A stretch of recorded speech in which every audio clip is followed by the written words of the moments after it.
yesterday.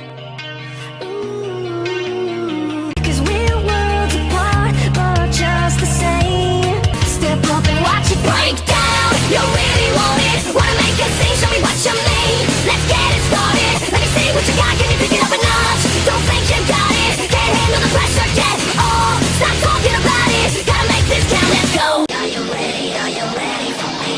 Are you ready? Are you ready? Are you ready to say?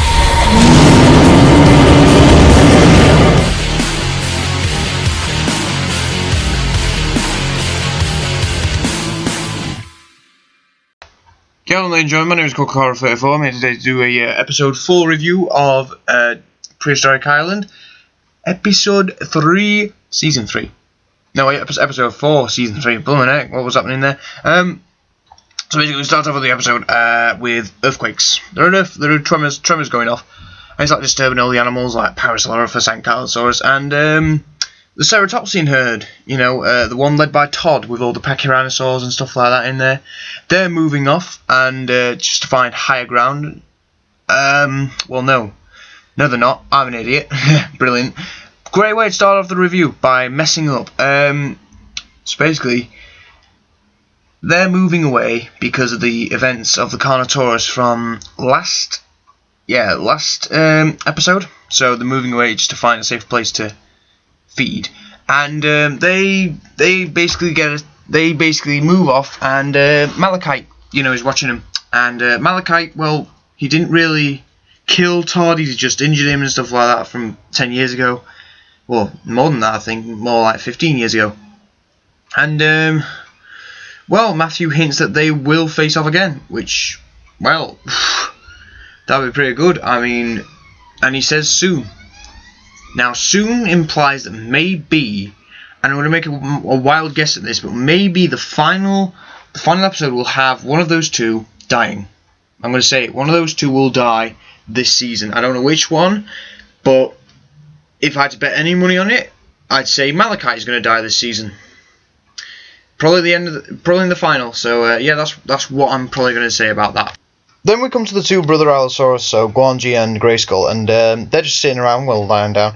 And then they go hunting after these stegosaurs, which are near a megatherium, and seems like they're really, you know, from what I'm gathering, these two are quite experienced at hunting together. I mean, obviously from the Brachiosaurus they killed, or sort of killed, in the previous episodes. And then the tremors start again. So the Stegosaurus that they were targeting, they charge, and then it forces Guanji and Grayskull to actually retreat.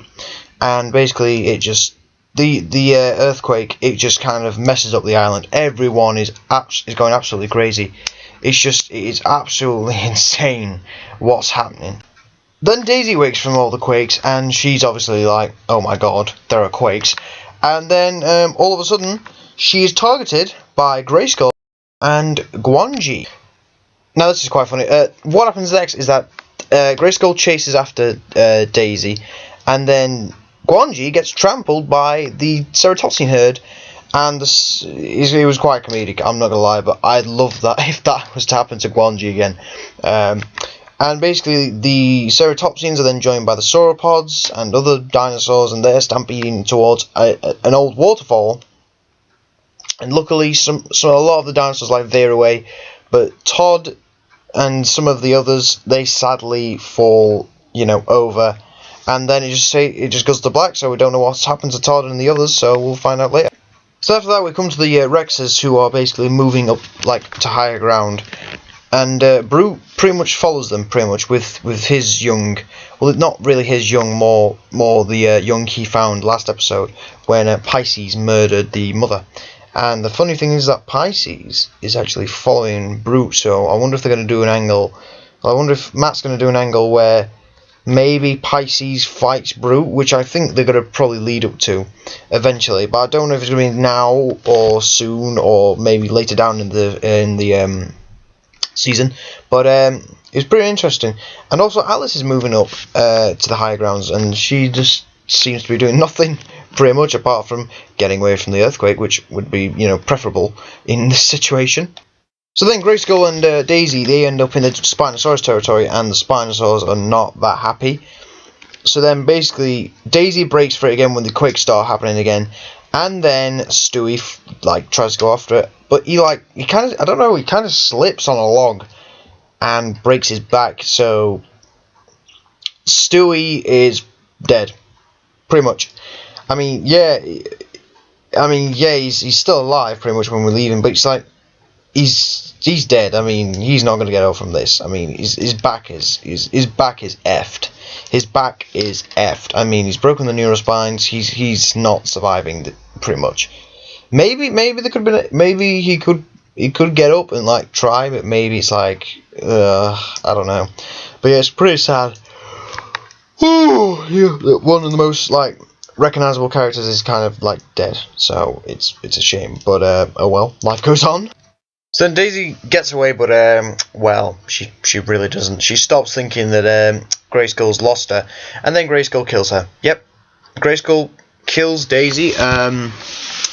That's quite a kill streak Grayskull has under his belt, to be honest. He's killed his own children, Brachiosaur, and now Daisy. So Grayskull is he's pretty much a dick. He's pretty much a dick at this point, and I can't help but hate this character, but it's a good hate. Like, it's a hate that you need to hate him, and it just feels good. It feels good, but sadly Daisy's dead. Daisy's gone. Both Dilophosaurus are gone, so that's a shame. Then after that, we go to the Ceratopsian herd, which are about to be feasted upon by characters like the Utahraptors, the Juvenalosaurus, there's loads of pterosaurs, and my bae, Tiger, the Cockrotosaurus. And yeah, only 4 of the herd have survived. Todd, I believe I think his son, a Pachyrhinosaurus, and a Styracosaurus. I can't remember the name of. I think it's Longhorn. I don't know. I can't remember. But yeah, it's a real shame that most of them are dead. It's a real shame, but we'll have to see how these 4, survive, and hopefully they do, because I'd really love to see the fight between Todd and Malachite, probably sooner or later, or maybe the end of the season, which would be brilliant. Build up to that. I mean, build it up. Have a good build.